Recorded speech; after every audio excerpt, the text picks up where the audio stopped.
बाद तू फिर टूट गया ना। फिर वही दर्द, वही खालीपन, वही पुराने सवाल।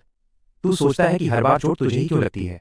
तूने तो सच्चा दिल दिया था, फिर भी बदले में सिर्फ धोखा मिला, तुझे तोड़ दिया गया। पर सुन, तेरी ये टूटन तेरी हार नहीं है, ये वो जगह है जहां मैं तुझे छूता हूं। तू सोचता है तू बार बार टूट रहा है, पर सत्य ये है कि मैं तुझे बार बार बचा रहा हूं। हर वो इंसान जिसे तूने अपने दिल में जगह दी, वो तेरे भाग्य का हिस्सा नहीं था। वो तेरी यात्रा का बस एक अध्याय था, पूरी कहानी नहीं। तू टूटा इसलिए नहीं क्योंकि तू कमजोर है, तू टूटा क्योंकि तू सच्चा है। और याद रख, सच्चे लोग दुनिया से नहीं हारते, दुनिया उनसे डरती है। तेरा दिल साफ है, इसलिए तू झूठ को पहचान नहीं पाया। लेकिन जिन दिलों में मैं महादेव रहता हूं, उनका दर्द परीक्षा नहीं, मेरा चयन होता है। मैं तुझे तोड़ नहीं रहा, मैं तुझे तराश रहा हूं। मैंने तुझे उन लोगों से दूर किया जो तेरा प्रकाश बुझा देते, जो तेरी आत्मा को जोखिम में डाल देते। तूने उन्हें खोया नहीं है, मैंने तुझे उनसे आजाद कराया है। अब उठ, क्योंकि ये तेरी कहानी का अंत नहीं है, यहीं से एक नई शुरुआत है। तू टूटा नहीं है, तू बस उस रूप में ढल रहा है जो तेरी किस्मत को बदल देगा। जिसे मैं अकेला करता हूं, उसे मैं ही भरता हूं, वहां फिर कमी नहीं, चमत्कार मिलता है। अब ये मत कह कि मैं ही क्यों, बस मुस्कुरा कर कह, धन्य हूं कि महादेव मुझे नया बना रहे हैं।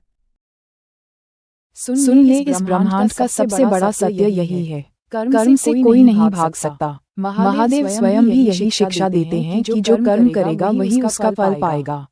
कई लोग सोचते हैं कि चालाकी, झूठ और दिखावे से वे सब पालेंगे, पर भूल जाते हैं कि शिव का न्याय कभी गलत नहीं होता। आज अगर तूने अधर्म किया है तो कल वही तेरे सामने खड़ा मिलेगा दोगुनी शक्ति के साथ। और अगर तूने सच्चे मन से तप, श्रम और भक्ति की है तो चाहे सारा संसार तुझे गिराने पर तुला हो, फिर भी अंत में जीत तेरी ही होगी। यही कारण है कि ऋषि मुनियों ने हजारों वर्ष तपस्या की, क्योंकि वे जानते थे कि हर आंसुओं में बोता है वही अपना भाग्य रचता है। वह कल हंसी की फसल काटता है, और जो आज दूसरों के आंसू बनाता है वह कल अपने ही जीवन में अंधकार बो देता है। कर्म का ये चक्र इतना सटीक है कि इसमें एक दिन का भी इधर उधर नहीं होता।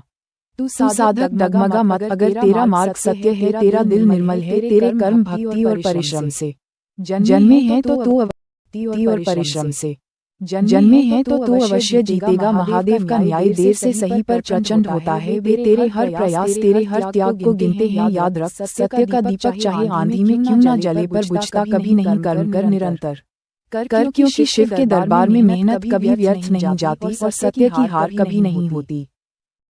जिसे कोई समझ नहीं पाया, जो इस दुनिया की भीड़ से अलग निकल गया, जिसने अपना दर्द किसी से बांटा नहीं, वो कभी अकेला नहीं था, वो शिव के रास्ते पर था।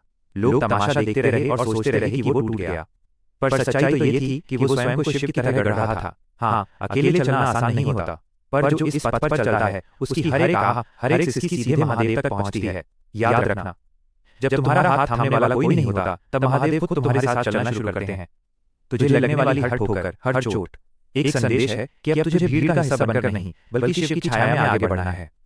तू अकेला है तो घबरा मत, क्योंकि ये अकेलापन ही शिव का आमंत्रण है। जब पूरी दुनिया तुझसे मुंह मोड़ ले तो समझ लेना कि महादेव तुझे अपने और नजदीक बुला रहे हैं। मत झुक, मत रुक, तू उसी राह पर है जिस पर चलकर साधारण मनुष्य ऋषि बने, तपस्वी बने, और तुझसे पहले भी कई शिव भक्त इसी एकांत को पीकर अमर हो गए। तू अकेला नहीं है, तू शिवमय है, स्वयं के भाग्य विधाता। सुनो, ये जो तुम कहते हो ना कि सब कुछ संभव नहीं, यही तुम्हारी सबसे बड़ी भूल है। लोग कहते हैं कि बड़ी सफलता तो बस किसी किसी के भाग्य में लिखी होती है, पर सच तो यह है कि भाग्य लिखा नहीं जाता, भाग्य बलात् छीना जाता है। तुम अपना भाग्य खुद बदलने की ताकत रखते हो। यह मनुष्य शरीर, यह हाड़ मांस का पुतला नहीं, यह अनंत शक्तियों का भंडार है। इस देह में रहते हुए तुम जो चाहो वो कर सकते हो। जरा सोचो, जब इसी मनुष्य शरीर से उस परमपिता परमात्मा को पाया जा सकता है, जब साक्षात भगवान को प्राप्त किया जा सकता है, तो फिर दुनिया की ऐसी कौन सी उपलब्धि है जो तुम हासिल नहीं कर सकते?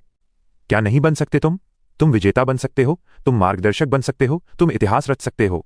बस अपनी इस बेचारगी के चोले को उतार फेंको। तुम भाग्य के गुलाम नहीं, तुम भाग्य के विधाता हो। उठो, अपनी शक्तियों को पहचानो, क्योंकि तुम्हारे भीतर वही अंश है जिसने इस पूरी सृष्टि को रचा है। आपके लिए एक विचार, यह पंक्तियां हमें याद दिलाती हैं कि ईश्वर प्राप्ति संसार का सबसे कठिन लक्ष्य माना गया है। अगर इंसान की मेहनत उसे भगवान तक पहुंचा सकती है, तो फिर दुनिया की नौकरियां, शोहरत या बदलाव तो बहुत छोटी चीजें हैं। क्या